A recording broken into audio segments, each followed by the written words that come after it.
you want to overcome fear. You want to conquer your fears.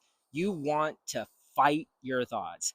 You want to be able to succeed by saying that I beat fear. Why would you do that?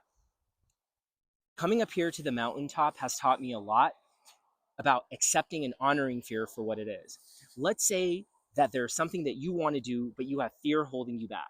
Instead of trying to fight it, what you do is you accept and honor it and you say, look, okay, there are some limitations here to snowboard. What are the limitations?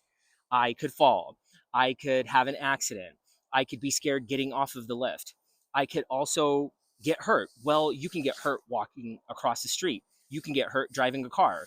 What do you do about those fears? How do you accept and honor those fears? What you do is you first learn how to drive. You go slow. You learn how to brake. You drive like an uncle like me and go in the right lane, slow down, and you do it over and over again.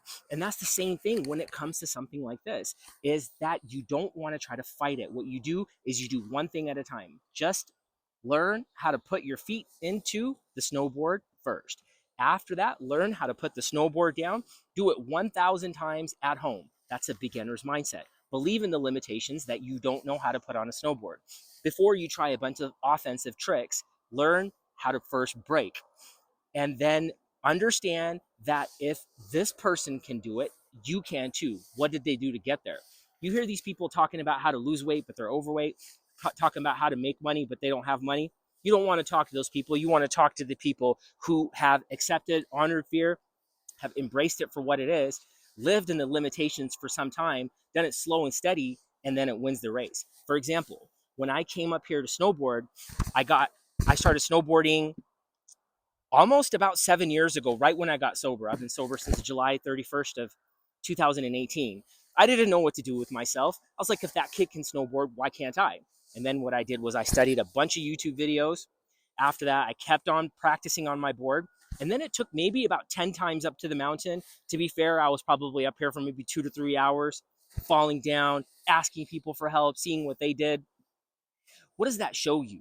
That shows you that you are not in the wrong place. You are doing all of the right things if you approach it from an open mind, a growth mind, and a beginner's mind, and are ready to learn even when you think you know something.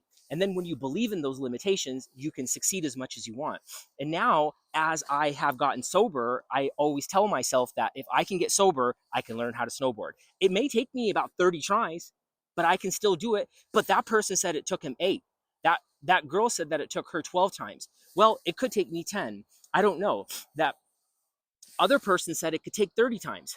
Well, then you just keep doing it until you get there. And then when you get there, you can't rest. You stay at that level for a little bit, and then you level up, and then you level up, and then you level up. And then when you continue to apply these types of techniques, I applied the same technique. I started writing it down. How did I start snowboarding? Okay, this is what I did. All right. Well, let me put all of these steps into quitting sugar, and I just did that 3 months ago. Now I know if I can quit sugar, I can quit caffeine. Now, do you have to do these things? No, don't compromise your beliefs. Don't compromise your values. I don't think drinking is bad. I don't think eating sugar is bad. It just didn't work for me. And what I did was when I wanted to succeed in something, I needed to rely on myself. I learned how to snowboard alone.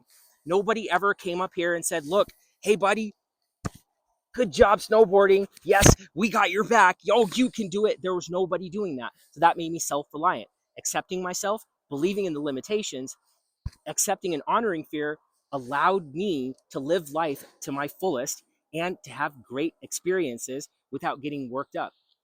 And if I can do it, you can too, should be, I think, a way to approach it. However, you should find your own strategies in whatever you want to do. And when you can accept and honor fear over and over and over again, you will have to chase success away.